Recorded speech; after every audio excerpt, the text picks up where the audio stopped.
Okay, so I'm going to talk about Romans 18 to 25.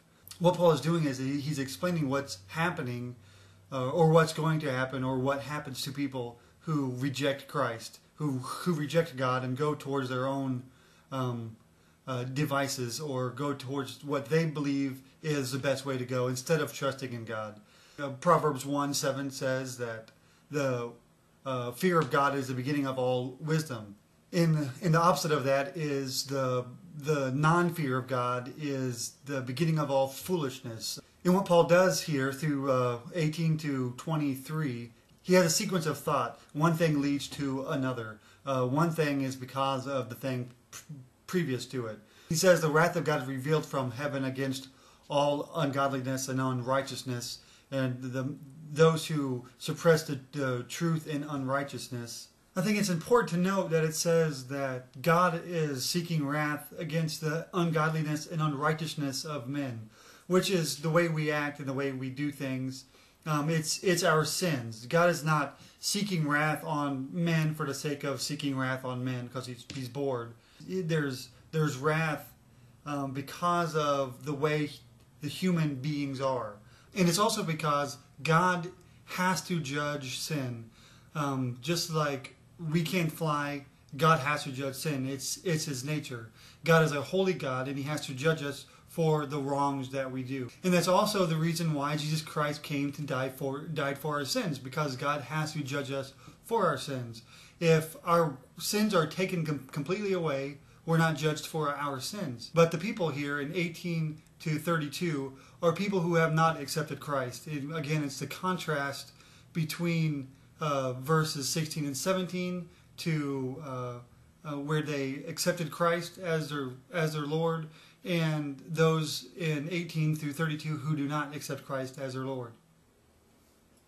And when it says those who suppress the truth in unrighteousness, I think what is happening here is we have Paul is showing a degree of the debaseness of this human society that he's talking about. Whenever human beings don't want to hear about God, they try to justify their sins or they try to ignore it. But the most debased people, the ones who are the very worst off, I guess you could say, are trying to suppress the truth. This suppression of truth, I would say, is the ultimate rejection of God. It's not just trying to justify our actions, but trying to shut the mouths of the people who speak the truth. It says, for what may be known about God is manifest to them, for God has shown it to them. I guess you could say what may be known about God has been shown to us because God has shown it to us. And then Paul talks about why it was shown to us or how it was shown to us. He says, for since the beginning of the world, His invisible attributes are clearly seen, which are understood by the things that are made. We understand the attributes of God in a logical, visual sense by looking.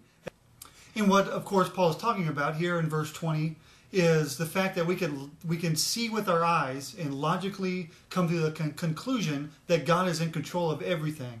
Well, nobody is, there's no excuse for us not to be able to come up with this.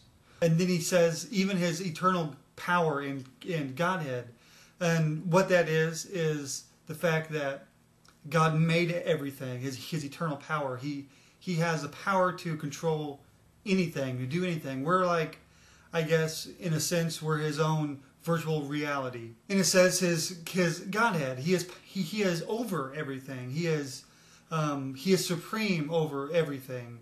There is a food chain on the earth, and in a way, the food chain really stops at God. It doesn't really stop at humans. And that's not to say God's going to eat us.